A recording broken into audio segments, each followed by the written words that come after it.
Good morning, everyone.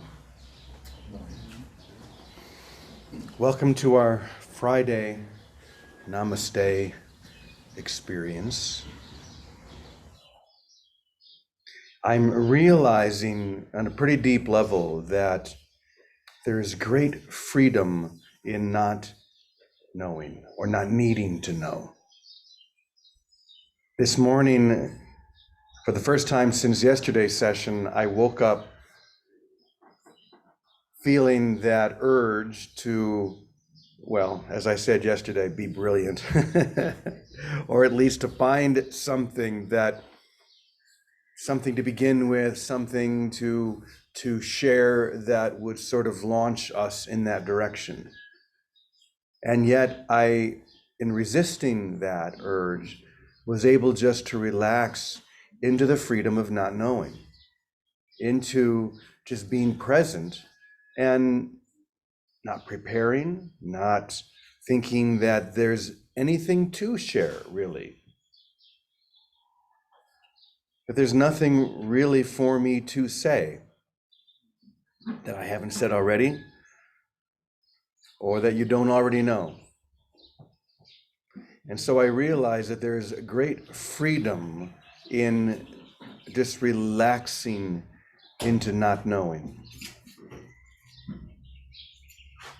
And that's beautiful. And I feel the joy and the freedom within that, as opposed to thinking that I'm here to give you something or to be a certain way, and I don't need to do that anymore. And we can together just rise, we can together just be present and let whatever gift is there rise to the surface.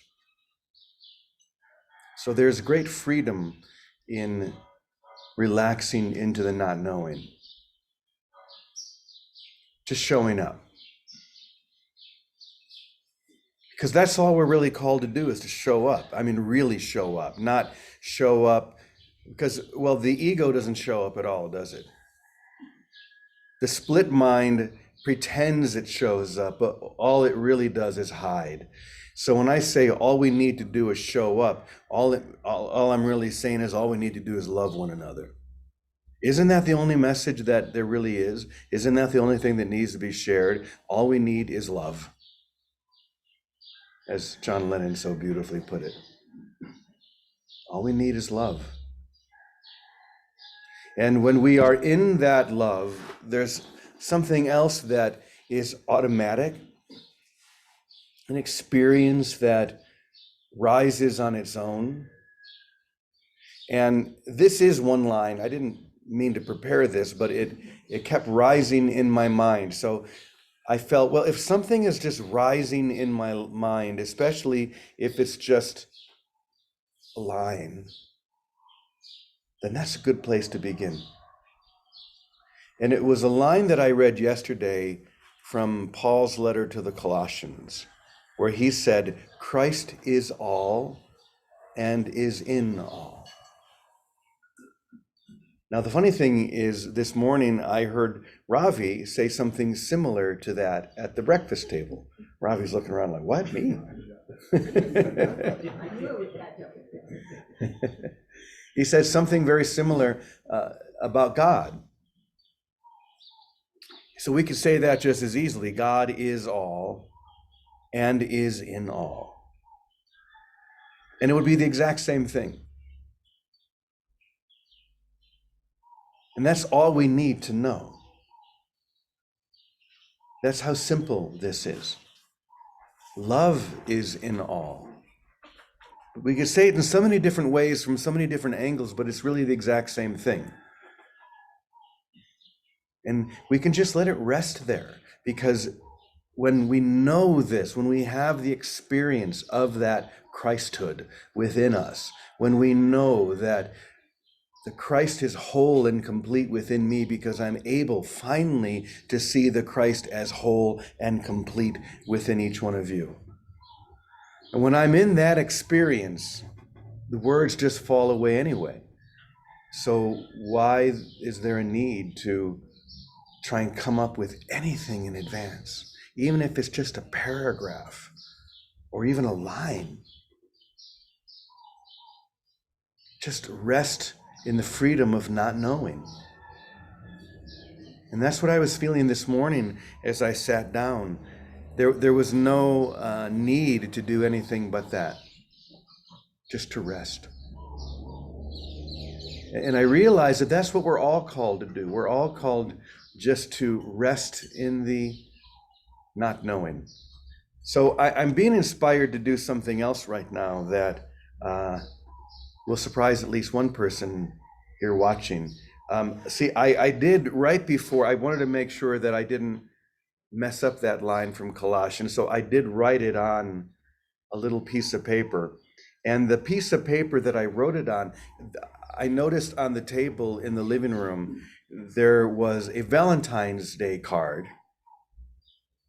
So those of you who live here can go take a look at this afterwards. It was a Valentine's Day card that was sent to all of us from Vicky.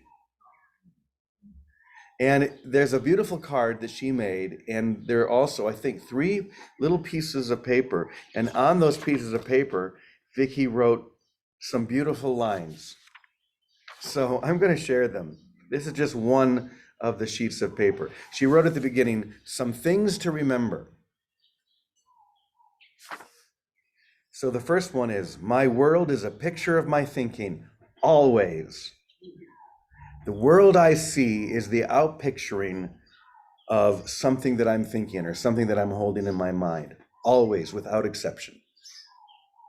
It's that without exception part that we have a hard time with, isn't it? It's easy to throw that around theoretically, but to really get that that's real, that's true. It's always an outpicturing of my thinking. So thank you, Vicky. Next one, forgive everyone everything. Everything is either love or fear. Forgive everyone everything. Good advice. The third one she wrote is, no matter the question, love is the answer. Love is the answer. Love is the way. Love is in knowing just what to do and what to say. Love is the reason. Love is the why. Love is in heaven right here on earth and peace inside. Anyone know what that's from? It's actually a song that I recorded. You can find this online. You should check it out if you've never seen it. You can go to YouTube, and if you type in Love is the Answer or Wandering Soul and put my name, even if you don't, this is from the last song that John Denver ever wrote, but never actually recorded in the studio. And not long after he passed, some people who knew him brought me that song and said, I'm the one who should record it. So this is probably 15 years ago now, however long ago John passed. And I recorded that song, and it's such a beautiful song. Love is the answer. Love is the way. Love is in knowing just what to do and what to say. And love is the reason. Love is the why. Love is in heaven right here on earth, and peace inside your heart, deep in your soul, within each part and in the whole. Last song John Denver ever wrote. So once again, what Vicky wrote, no matter the question, love is the answer. The fourth one that Vicky wrote is, big happy thoughts make a big happy life. I can't wait to hear what Vicky has to say about all these. Big happy thoughts make a big happy life. I love that. The fifth one is, God and I are one. Dear God, show me the way. I love you. So these are all thoughts from our dear sister. And I just realized that the sheet of paper that I wrote that one line, Christ is all and is in all, that I wrote it on the back of that. So I thought I would share it. So that being said, Vicky, I'd love to hear what you have to share about these beautiful lessons that you've shared with us. Thank you, Jimmy. I'm so glad you finally got them. I sent you a bunch of cards so that you had a few around. But anyway, thanks for. There should have been one line that said "no matter what," the forgiveness line. I don't know how I missed that, but in any case, I, I'll tell you why they're so simple, the statements. Originally, I was making this card for my little girls that used to live with me from Chile that don't, because they, ask questions sometimes on how to handle things. So I wanted to bring it down to the simplest, the most basic way that they could live it and understand it. Because as what I found with young guys, young people, when they really ask a question and you give them an answer, they apply it right away. There's no processing about it. So when I tell them big happy thoughts, don't hold another thought, they absolutely do that. And they would always come back and say, oh, it worked. I didn't think anything negative and everything turned out great. So that was the inspiration. And then I realized, because I made a bunch of cards and sent to some of you here in the room, that I need to live that simply. I want to live that simply. It has to be that simple for me. I have to apply it so across the board and let it be unequivocal across the board, no matter what. Everything I see, it's coming from me. The correction, I need the correction. And what you were talking about yesterday, letting all our identities fall away.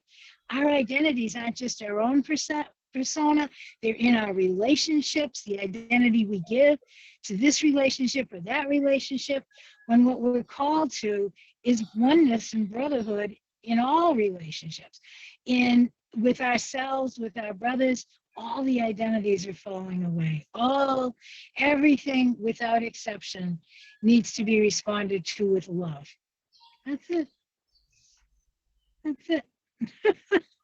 Don't you love how simple that is? It is that simple. Thanks, though, Jimmy, for playing with that. And that's what it was meant to be, like something to play with, something easy and fun. Oh, I can do this. I can do that. That's how the girls would be. My little Chile girls. Okay, Vicky, they say. Okay, Vicky, we do that. We do that. Thank you.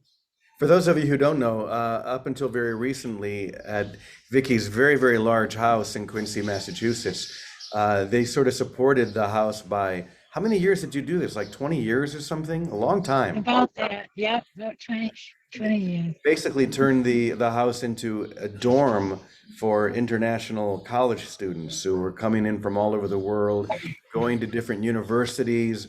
And I was there many, many times with them. And you think of a dorm. I think of my dorm back when I was in school, and it was a crazy place. And yet, in Vicky's sphere of influence, it was like being in a monastery almost, with all of these college students just always so quiet and respectful and just loving one another. And it just goes to show that when at the very top, that what I call the trickle down theory of enlightenment, when that is held, that vision, what we just heard Vicky sharing these little thoughts, when that's held by that one, then it's held by all. And it was always such a delight, Vicky, to be there with you and all of those kids. And I know Teddy was there with them a lot as well. So. Oh yeah. For years, Teddy was there. He was a big part of it. And then on the way out, there was still a group when he came back in August before they left. Wow. So anyway, why don't you take it from there, Teddy?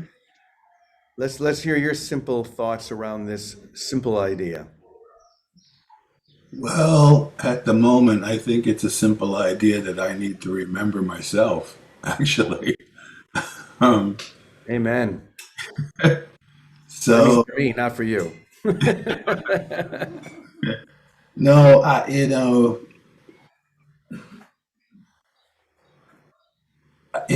one of the things that Vicky said in the card about forgiveness, and it has to be, I mean, forgiveness has to become total. And in a certain way, we never know if there's anything left to forgive There's a way in which we can look at each other when the stuff comes up that allows us to understand that, the way we help each other is by remembering love is always the answer, in spite of what comes up, because what comes up in us in our relationship can be seen as that which is left to be forgiven in ourselves. And I think, we do all have these moments of total forgiveness in which we see the prize and we experience the prize. And the joy of that is what leads us on when, for a moment, the prize is sort of lost and we're back, healing our own mind. Because without the purpose, without that total purpose, here in space and time, we wouldn't really have a reason to when we look around and see what's going on. But when we get a glimpse of, the reality that we are one with and, who we have been created to be by our Father, it's so much greater than anything that's here in the world of space and time that can be achieved. And yet it has given each of us in a way to achieve that in the relationships. If we are in that understanding, can only serve to help us heal our mind when things seem to be other than perfect. Um, and, we have those moments. What I like about reading something like the Course is that there's no condemnation in Jesus for those moments when they occur. And it's really noticeable in reading Helen's notes. In reading Helen's original notes, he deals with the problems that she's having and Bill are having together at work. And there's no judgment in him about them having these experiences that are less than peaceful and require forgiveness.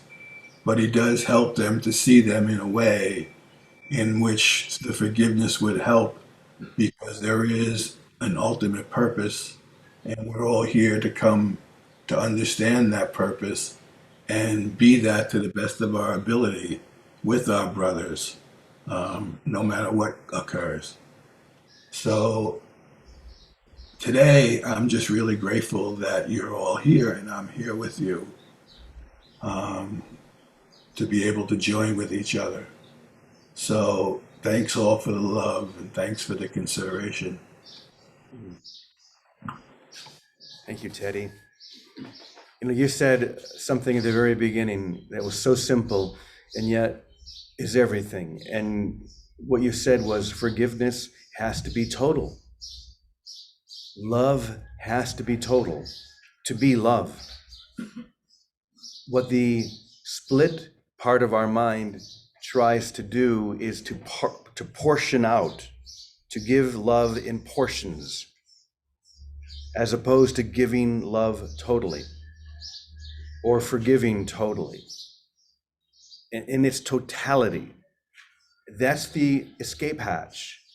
That's the path into heaven, to forgive totally, to love totally, without exception, no matter what. Those are the words we throw around here a lot, but those words say it all.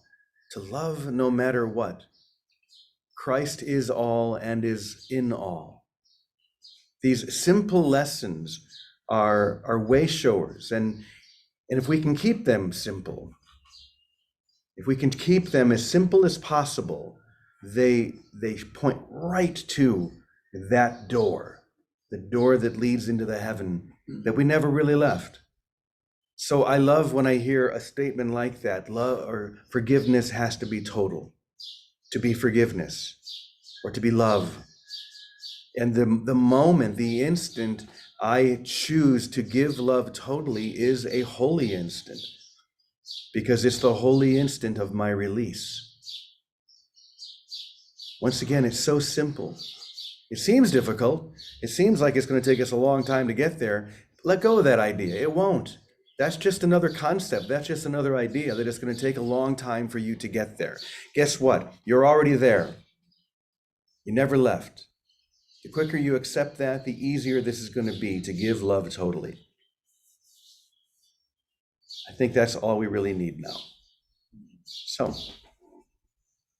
let's open it up and see if there's anyone else.